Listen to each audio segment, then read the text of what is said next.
जय Hind observers, my self Satyavan Maurya. स्वागत है आप सभी ऑब्जर्वर्स का आपके अपने चैनल फर्राटा फिजिक्स में। फर्राटा फिजिक्स में आज हम लोग क्लास 12th की फिजिक्स का न्यूमेरिकल सॉल्व करने चल रहे हैं और ये जो न्यूमेरिकल है क्लास 12th की फिजिक्स का chapter 2 electric potential and capacitor का एग्जाम्पल नंबर 2.8 को सॉल्व करने चल रहे हैं। तो आपसे रिक्वेस्ट है कि आप इसको ध्यान से देखते रहें और क्या सॉल्व करने चल रहे हैं, एग्जाम्पल 2.8 और NCERT को हम लोग सॉल्व करेंगे। ओके, NCERT मैं क्वेश्चन को पढ़ रहा हूँ, स्क्रीन पर क्वेश्चन आपके सामने मैं लगा भी दे रहा हूँ और आप इसको ध्यान से देखते रहिए। आप अपनी बुक भी ओपन कर लीजिए। जिनको क्वेश्चन नहीं समझ में आया वो बहुत ध्यान से डेडिकेशन के साथ देखेंगे। Now I am going to read the question. चलिए, slab of material of dielectric A slab of material of dielectric constant K has the same area as the plates of a parallel plate capacitor but has a thickness 3/4 D, where D is the separation of the plate. How is the capacitance changed when the slab is inserted between the plates? देखिए, इसमें हमें एक capacitor दिया गया है और capacitor का area कितना है A और इसका जो डिस्टेंस है इन दोनों प्लेट्स के बीच का, this is a parallel plate capacitor and distance between the plates are is D.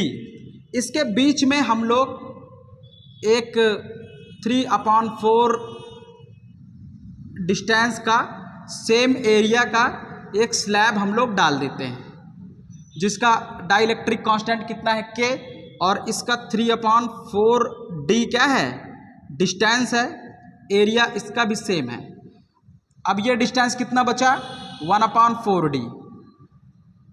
ठीक है, तो अब हमें टोटल कैपेसिटेंस इसका बताना है। ठीक है, तो चलिए अब टोटल इसका कैपेसिटेंस हम लोग निकालेंगे। देखिए, अब हमारे पास जो टोटल कैपेसिटेंस आएगा वो अब ऐसा लग रहा है जैसे एक स्लैब वाला कैपेसिटेंस है, उसके साथ दूसरा एक एयर फील्ड कैपेसिटर है। दो कैपेसिटर सीरीज कॉम्बिनेशन में कनेक्टेड है, इसलिए टोटल जो कैपेसिटेंस आएगा, एक इसके कारण capacitance suppose that C dash और इसके कारण कैपेसिटेंस सपोज दैट C, या इसको C1 ले लीजिए, इसको C1 इसको C2। तो C1 कितना हो जाएगा, C1 इक्वल टू हो जाएगा K epsilon nought A upon D। D कितना है, 3/4 D। डिस्टेंस कितना है, 3/4 D। अब ये 4 ऊपर चला जाएगा तो कितना हो जाएगा, 4K epsilon nought A upon 3D। Okay, अब ये जो बचा हुआ पोर्शन है इसमें तो एयर फिल है, एयर फिल के लिए K कितना होता है, 1। तो इसका कैपेसिटेंस कितना हो जाएगा, epsilon nought A upon D। D कितना है, 1/4 D, 1/4 D। 4 ऊपर जाएगा तो 4 epsilon nought A upon D। अब ये देखिए, ये दोनों कैपेसिटर्स आपस में किस में कनेक्टेड हैं, सीरीज में। तो सपोज करते हैं इन दोनों का कंबाइंड जो कैपेसिटेंस आएगा वो C आएगा।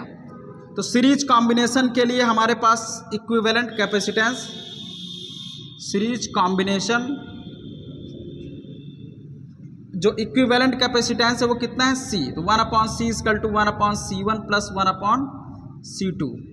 अब 1/C1 की वैल्यू रखेंगे, 1/C1 की जगह ये रखिए 4K epsilon nought A upon 3D plus 1/C2 की जगह ये रखिए 4 epsilon nought A upon D। अब इसको हम लोग क्या कर जाएंगे, ऊपर लेके जाएंगे, इसको भी ऊपर लेके जाएंगे तो कितना आ जाएगा, ध्यान से देखते रहें। 1/C इक्वल टू ये ऊपर जाएगा तो कितना हो जाएगा, 3D upon 4K epsilon nought A plus D upon 4 epsilon nought A। Okay, और इन दोनों में देखिए कॉमन क्या है, take the common, D upon 4 epsilon nought A, 4 epsilon nought A, 4 epsilon nought A common हो जाएगा तो कितना बचा है यहाँ पे देखिए, 3/K। ओके, देखते रहेंगे, 3/K प्लस यहाँ क्या बचा, 1। तो ये D upon 4 pi epsilon nought A, sorry पाई नहीं रहेगा A, उसके बाद एलसीएम लेके K कहाँ चला जाएगा, 3 + K अपॉन K। अब इसको हम लोग क्या करेंगे, रिवर्स करेंगे, पलट देंगे। तो C इक्वल टू जो ऊपर है वो नीचे आ जाएगा, तो 4 एप्सिलॉन नॉट A इंटू के अपॉन D ब्रैकेट में 3 प्लस के। ओके, अब यहाँ पे देखिए C equal to epsilon nought A upon D, epsilon nought A upon D ये तब का कैपेसिटेंस है जब ये फील्ड नहीं था। इनिशियल में जिस समय ये स्लैब फील्ड नहीं था उस समय डिस्टेंस D था, एरिया A था और epsilon not is the permittivity, तो इसलिए इसकी जगह C नॉट रख सकते हैं, C नॉट। अब क्या बचा, ऊपर 4K और नीचे कितना बचा, 3 प्लस K।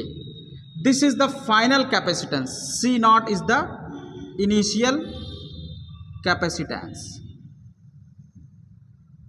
ठीक है, तो अब जब स्लैब हम लोग इंसर्ट कर देते हैं तो जो कैपेसिटेंस आ जाता है वो कितना आ जाता है, इतना या फिर इतना। ओके, यही हमसे पूछा गया था और इस तरह से हमने इसका सॉल्यूशन फाइंड आउट किया। कहीं कोई दिक्कत आए तो आप कमेंट में हमको ज़रूर बता दीजिएगा। ठीक है, तो इस तरह से हम क्वेश्चंस को सॉल्व करते हैं, लेकिन आपसे एक विनम्र निवेदन है कि क्वेश्चन सॉल्व करने से पहले थ्योरीज को बहुत अच्छे से पढ़िए, तभी आप सारे कॉन्सेप्ट को समझ पाएंगे। तो चलिए अब हमें इजाज़त दीजिए, मिलते हैं अब आपसे अगले न्यूमेरिकल में अगले लेक्चर के साथ। जय Hind and thank you for join me, thank you for watching me and thank you for supporting me, thank you.